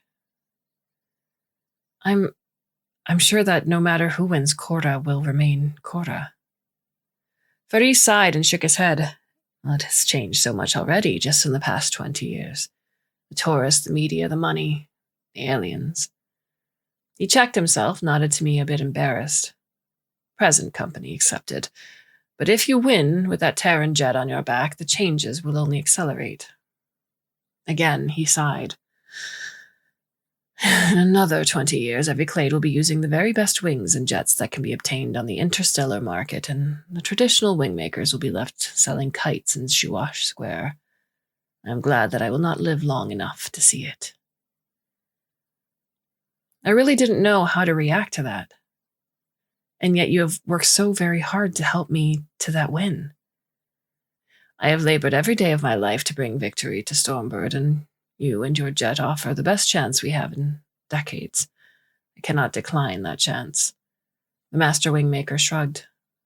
"Kora is life, and life is change." "Life is change," I agreed, but the image of proud wingmakers reduced to selling kites to tourists wouldn't leave my head. When we finally launched under dark and threatening skies, the cheers of the crowd were audible, even over the roar of our jets. The square below was a solid carpet of people, despite the limited number of lottery winners and the severity of penalties for sneaking in without a ticket. I had thought we had a lot of people for the first shorty, but the crowd for Kora made that look like a mere sprinkling. We peeled off back to the cliffs and began climbing, awaiting the starting gun. The cloud base was low and rough, boiling with turbulence, and we reached it quickly, jockeying for position, eyeing each other as we circled. It seemed to take forever before the gun sounded, but when that wavering thud finally reached my ears, I peeled out hard, diving aggressively for speed as I headed north on the western route. I could feel the water repellent treatment on my sail, a slight persistent drag like a low-grade fever. And with the air so lively, I found myself facing constant surprises, with gusts or shear materializing unexpectedly. Grumbles of thunder reached my ears, and the air grew chill and damp. By the time I reached the Hokish cliffs, my leathers were soaked, and my face felt like I'd been slapped repeatedly with cold, dead fish. The other flyers were spread all over the sky, but I could plainly see that damned red and blue cat flying low and fast ahead of me. I slotted myself into the same updraft as Skeely, and we began climbing together. Soon, wisps of cloud began to interpose themselves between us, and I glanced across the dark, choppy water toward Okura. We were barely high enough to attempt that long glide, but if we climbed into the clouds, we'd be blind. It would be a tough call. But Skeely didn't peel off. She kept climbing even as the air chilled and visibly worsened. I didn't want to peel off before she did. Whoever hit Tokili Beach with more altitude would have an advantage that would last the whole length of Okura, but I was becoming more and more nervous about it. Still, she failed to peel off. And then a dense fog suddenly enfolded us. We were in the cloud. Nothing but gray all around. The wind loud in my ears, my sail's trailing edge rattling. Water streaming across every surface. Was Skeely climbing still, just a few wingspans away? Had she banked off as soon as we'd lost sight of each other? Were we about to collide? And how was I going to get out of this? Think. Despite the hour's delay in launch, it was still morning. The cloud was brighter there. That must be east, which meant I was facing north. Now, I banked off and dove hard, screaming a long, pointless, frustrated, "Ah!" into the cold drizzle that wiped my face. Then I burst out below the cloud. Nothing but dark white caps below. Nothing but Okura, an angular black shape against the gray horizon ahead. Where was Skeely? Was she still climbing? I whipped my head from side to side. She was behind me. And very nearly at the same altitude. "Beat you at your own game," I cried, not caring if she could hear. A dozen colorful wings were visible behind her, and all of them flew lower. So Skeely and I were well in the lead, and my fuel level wasn't bad. My confidence tweaked tentatively upward. But then we reached Tokile Beach, where the weather changed from ridge run along Okura's spine from an exciting challenge to a terrifying trial. Beginning with barely sufficient altitude, handicapped by a chemical-treated sail, buffeted by hard and gusty winds, and slapped down at unpredictable intervals by cold downdrafts, I found myself in the fight of my life. Again and again, I was forced to bank hard, flinging my body to one side or the other to avoid a looming cliff or grasping tree branch. I spent a lot more fuel than I would have liked, but ascending high enough to avoid the ridges completely would have cost even more. There were no thermals, there were no cliffs, there were no updrafts. There was only speed and skill. It was the hardest flying I've ever done in my life. And Skeely was right there with me the whole way. My already great respect for her deepened still further. I knew that she was pushing me to be a bolder and better flyer, and it seemed that I might be doing the same for her.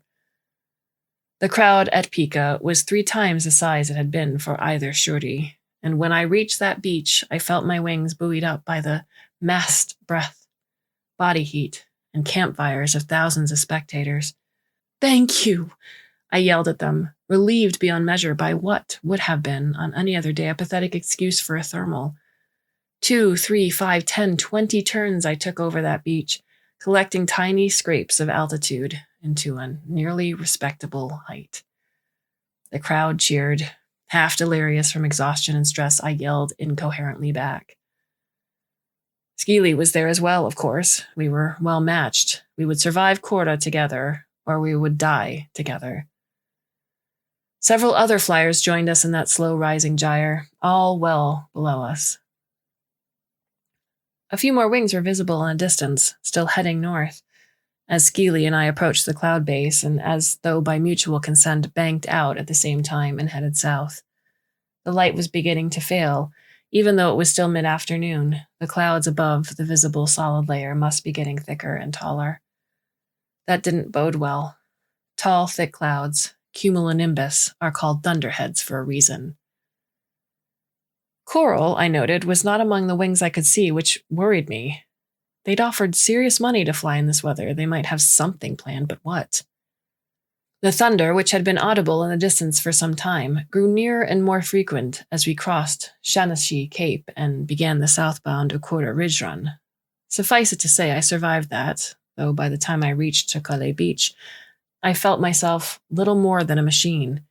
My wing and my jet and I had unified into a single device, a puppet pulled upward and forward by strings of habit and duty. Skeely was surely as exhausted as I, but neither of us wanted to rest and leave the other to an easy victory. So on and on we flew, exchanging the lead from time to time. The Hokish cliffs were visible in the distance now, dimmed by haze and failing light. Soon Kora would be over one way or another. As we fought through the gusty, grumbling air toward the finish line, I couldn't forget that last conversation with Fari. Did I really want to win this race knowing the damage a Terran's jet win could do to the jet makers, the wing makers, and the whole Shuwashi culture? But then I realized that the Hokish cliffs were a lot closer than I had thought because the view was obscured. Obscured by rain. Oh, shit. I flew in the descending gray curtain. The going wasn't too bad at first, the air going from cold and damp to heavy fog, then a light spatter of drizzle that chilled my cheeks and crept into the seams of my harness. But as the drizzle grew heavier, water began to gather on the wing's leading edge. It immediately beaded and ran off, thanks to the water repellent treatment. But even so, I felt an abrupt change in my handling. I felt the drag from the treatment as a low-grade fever, but this was more like a bout of the flu on a hot day. My control inputs became nearly irrelevant. Every turn tried to slip off to the side, and even a hard lean to the left or right brought a response that was late, grudging, and feeble. Pull the bar in for speed? It was already in, almost all the way. And I didn't dare let my speed drop too far because the extra weight of the water would make a stall far easier. Lacking a visor on my helmet, unwilling to let go of the control bar, I could only blink and shake the water from my eyes. It wasn't very effective. Working by feel and memory as much as sight, I made my way toward the Hokish cliffs, rain and wind making my sail rattle. Unlike the thermals at Shanashi, powered by sunlight that wasn't there, the updrafts at Hokish were driven by wind striking the cliffs and being diverted upward. And the storm-driven winds were hard, gusty, and powerful. So when I managed to stumble into one of those updrafts, the wind grabbed my wing and flung me upward like a rock from a sling. I whooped, fighting for stability in the rough, uprushing air. I had spent so much of this race struggling for altitude that this harsh, punishing updraft was practically a gift, especially as it would let me glide part of the way to Kokila Beach, saving fuel for the final stretch. But then, looming out of the rain to my left, I saw that damned red and blue cat. Skeely was right with me, spiraling rapidly upward in the same turbulent updraft. I noted with satisfaction that she was fighting as hard as I. Higher and higher we rose, pounded by the rain and hammered by the wind. My wing rocked sickeningly, like a boat on a stormy sea. Skeely appeared and disappeared, sometimes above me and sometimes below. We were both using all our skill just to remain aloft, but neither of us wanted to abandon the updraft before it was absolutely necessary. And then came a blast of lightning that stole the choice from both of us. The bolt was near enough to blind me completely and raise a hair-prickling sensation all over my body. The immediate accompanying thunder was an ear-shattering blow of sound that blew me sideways and left me tumbling deaf and disoriented for a terrifyingly long time. I let go of the control bar completely. My wing wanted to win, wanted to survive, and right now I trusted the 1,000 years of instincts built into it by Fari and his wingmakers more than I trusted my own flying skills. That was the right call. I soon found myself upright in stable glide, though still buffeted by the winds and descending at a frightening speed. I shook my head. It didn't really help that the blindness or the ringing ears or the choking rain that filled my mouth and nose and took the control bar in my hands again, slowing the dive and bringing my path under control.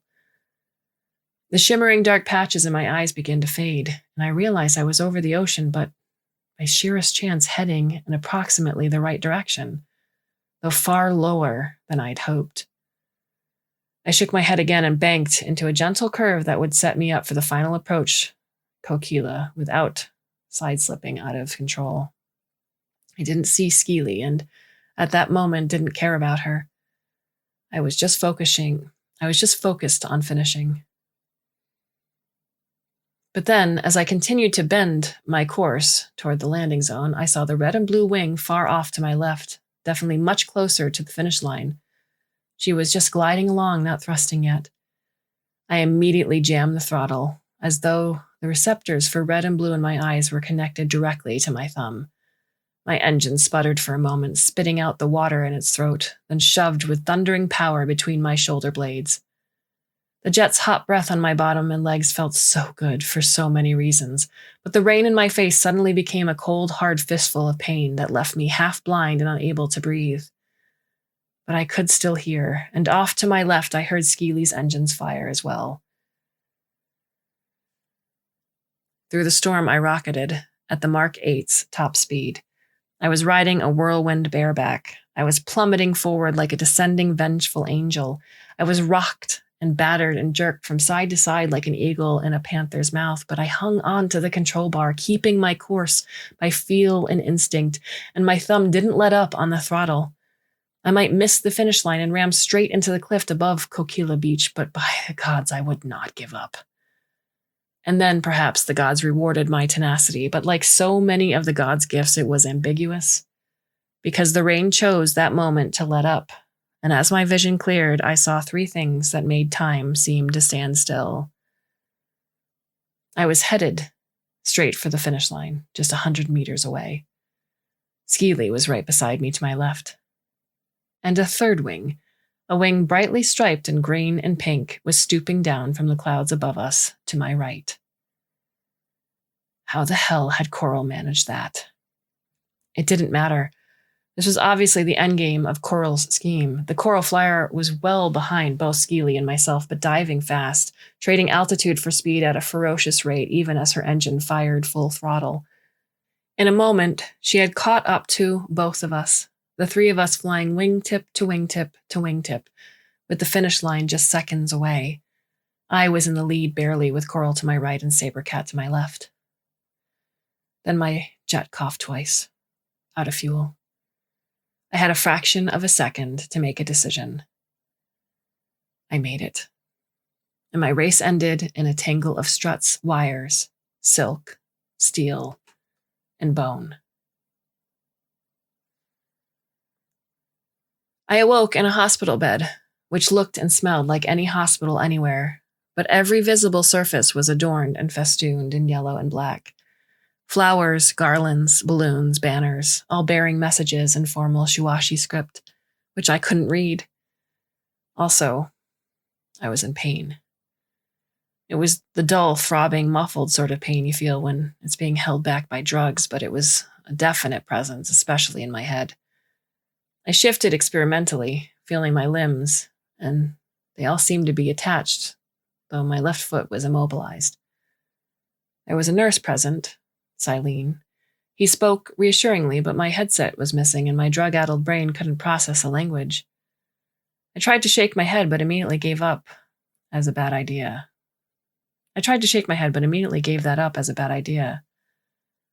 English, I managed. He left. I drifted off.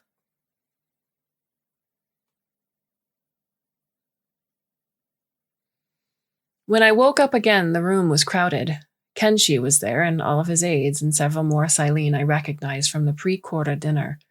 Their ears were all back, indicating sadness, worry, or disappointment. I couldn't blame them.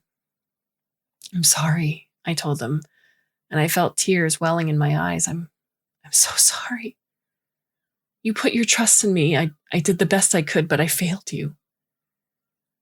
But I said it in English, and they just looked blankly at me. I tried to shrug. That was a mistake. I fell back on the bed with pain seething through my shoulder. The nurse returned, carrying a small device which she placed on the side table and spoke. "Can you understand me now?" the device said. "Can you understand me now?" the device said. Its voice was robotic, not as good as my headset's. Yes, I can." The device repeated my words in Shuashi. The crowd erupted in gleeful noise. "Congratulations," the translator repeated emotionlessly over and over. It was actually kind of hilarious. Kenshi came up to the bed, grasped my hand, and shook it firmly. Seeing my grimace, he released it with an apologetic expression, but his ears showed joy. "Congratulations, dear grandchild," the translator stated. "We are so proud of you." Thank you, I guess. I mean, I'm happy I survived too. Laughter and confusion, a muttered discussion that the translator didn't catch. Then Kenshi spoke directly to me, and the translator picked it up. "I am sorry," it said. "I forgot that you have been unconscious this entire time." "How long was I out?" "You won." My brain tried and failed to return that into a unit of measure. "I'm sorry, how long?" "You won the Kora," Kenshi repeated, and everyone cheered. This time I understood it. But I crashed." "The wing broke, but the beak flew on." That didn't make a lot of sense, but I recognized the word koina, which literally meant beak, but referred to the wing's nose junction cover.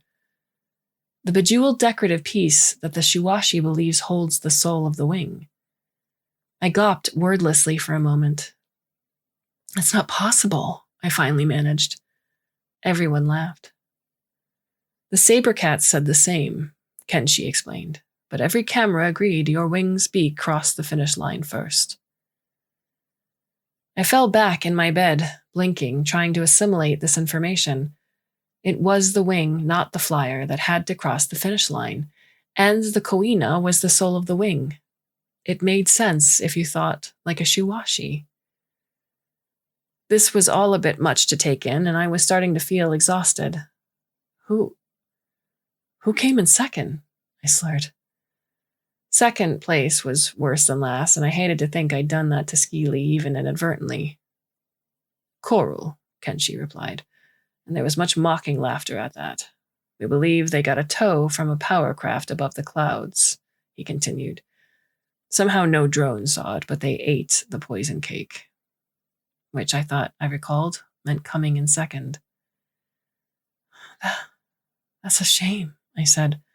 And although I wanted to continue the conversation, I found my eyes drifting closed and heard the nurse gently shooing everyone out of the room. I felt Kenshi's hand squeeze my shoulder as I faded out. I woke to dimness and quiet. I was alone, the lights low, the silence of the night punctuated by distant voices and a slow, regular beeping. I felt better, rested, less fuzzy-headed, less pain. Thirsty, though. What a dream that had been. Or was it? I looked around the room, even more heavily bedecked with yellow and black than it had been before. An enormous trophy now stood in the corner. It wasn't a dream. I had won. I won the Kora. That had not been my expectation. At the climactic moment, out of fuel, I had known immediately that my race was lost. Even with the finish line just meters away, I couldn't possibly glide faster than my opponents could fly on full power. But I had also known one other thing. When the Mark 8 ran dry, it pulled hard to the right. I could try to compensate, but I didn't. So I crashed into the Coral Flyer on my right, taking both of us out of the race and leaving the field clear for Skeely. Yes, the Sabercats were our longest standing and most hated enemy, Clade. Yes, bribery and sabotage and other forms of what I would consider cheating were an accepted part of Kora. But with only a moment to decide, my gut had chosen Skeely, my honorable enemy, over the underhanded and duplicitous Corals. I couldn't feel too bad about that. She had, after all, saved my life, and I might not have been able to avoid a crash even if I'd tried. We'd been flying wingtip to wingtip. I would never know for sure. But I could never, ever tell the other Stormbirds that it had been a deliberate choice. I sat in the sun on Shoewash Square in a cafe sipping wine. It was very good wine, Stormbird wine. It had been on the house. I'd become resigned to the fact that just accepting these gifts was easier than trying to refuse them, but I always tipped on the total of what I would have expected to pay. A small group of Stormbirds passed, waving to me as though I were an old friend. I raised my glass to them. Shoewash Square looked nearly the same as it must have 1,000 years ago, shop fronts and residences facing onto the bowl sloping down to the holy fountain. The bleachers and the portable toilets and the souvenir stands and the security barriers had vanished along with the crowds. A few tourists remained. There were always tourists in the Shoewashi Islands, but it wasn't hard to imagine them away. My left ankle still ached a bit, but it wasn't hard to imagine that away either. The doctor said I could start flying again as soon as I wanted to. And then Cassie appeared. They told me they'd find you here. You were right. I gestured for her to sit. She didn't sit. Why haven't you been answering my messages? Because I have nothing more to say to you. She stared, lips white, for a time before responding. You have a contract. Had. I terminated it for cause. There was no negligence, she shrieked. The waiter looked over, alarmed by her tone, though he almost certainly didn't understand her words. I waved him away. There are certain risks inherent in using prototype hardware, she continued more calmly. You signed a waiver. That document only waived my right to compensation in case of injury or death, which even you must acknowledge I did not seek. The Stormbirds had been very happy to cover my medical expenses. The sponsorship contract, however, the one that you are hoping will obligate me to serve as your performing monkey for the next 7 years, is not governed by it. I set down my glass and leaned forward. Even if you do somehow manage to hold me to that contract, I will find a way to let everyone on every stop on my victory tour know that your jet caused me serious personal injury. So be careful what you ask for. I sat back, hands folded on my stomach. But I'm pretty sure you don't have a leg to stand on. Between quotas, Kenshi is a top corporate lawyer. She seethed for a moment more, then spat. Oh, your career is over. And she turned and stamped away. I picked up my glass and sipped. She was right, in a way. I would certainly never fly competitively in human space again. But my new career, using the fame and money that flowed from my Kora win to promote and uphold traditional Shoewashi wingcraft and jetcraft, was only just beginning. We have a saying in the islands, Kora ti vila, old Shoewashi dialect for Kora is life. That means it comes with good and bad. Sometimes you win. Sometimes you lose. But whatever happens, life goes on.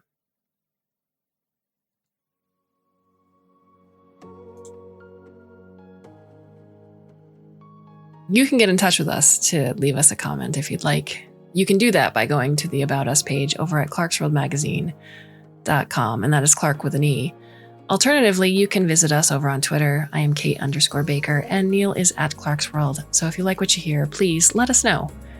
We have 3 more stories for you for the month of May. I do hope you'll come back and join us, should you so choose. Until then, my dear listener, I bid you a very fond and hopefully very temporary farewell.